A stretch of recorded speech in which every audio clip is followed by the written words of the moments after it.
Hi, I'm Jenna Helwig, food director at Real Simple, and I'm going to show you how to make a really easy sauce using only frozen fruit and some pantry staples. I love this sauce. It comes together in really about 10 minutes or less. You can use it over pancakes, waffles, mix it into plain Greek yogurt, which is my favorite, serve it over ice cream, or even mix it into oatmeal. It's so easy and so good. So I'm going to start with a bag of frozen strawberries. You could use blueberries or peaches or raspberries. Berries are great. And you can start with either a 10 ounce or a 16 ounce bag. As you will see, this recipe is very flexible. So start by adding the fruit to a saucepan.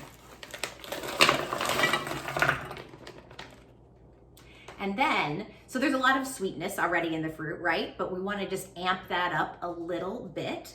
So I'm going to add 2 tablespoons of maple syrup. We really like our maple syrup in my household.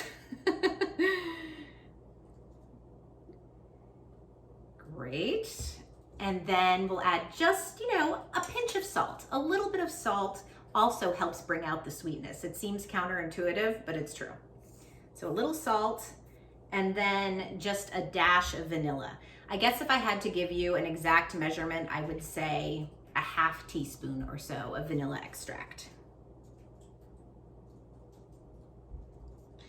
Okay, and now we move this over to the stovetop, and I'm going to let it simmer for about 5 minutes or so until the berries are melty and it's starting to get a little bit thickened.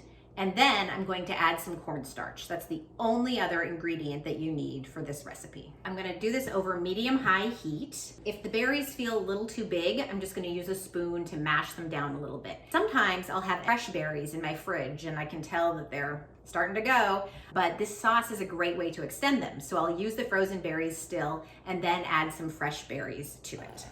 So after a few minutes, you can see that it's really starting to get saucy and the berries are starting to break down. So you can just give it a little stir again and even use the spoon to break up some of the larger strawberries into smaller pieces. You could use a potato masher or a fork also for that. Once it's really bubbling like this and the fruit has broken down, that's when you can add a teaspoon of cornstarch, if you have it. If you don't have it, don't worry.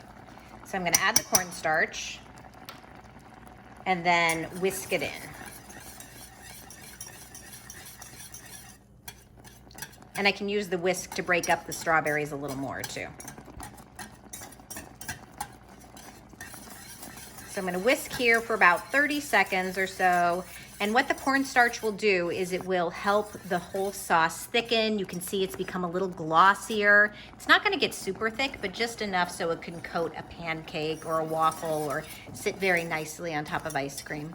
So after about 30 seconds or so, it's done. It's ready to go. I turned off the heat. It's still super hot, obviously, so we want to let it cool a little bit, and then we'll transfer it to serving containers or jars. I'm also going to mash it a little more just because it's fun.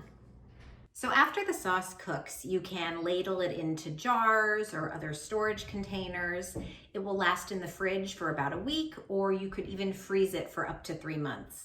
And I will tell you, this smells so good. It smells like really fresh strawberries, which is amazing because they're frozen strawberries. And here, let me show you a little. If you can see some of that good, saucy deliciousness. I can't wait to use this in my yogurt tomorrow. Thank you.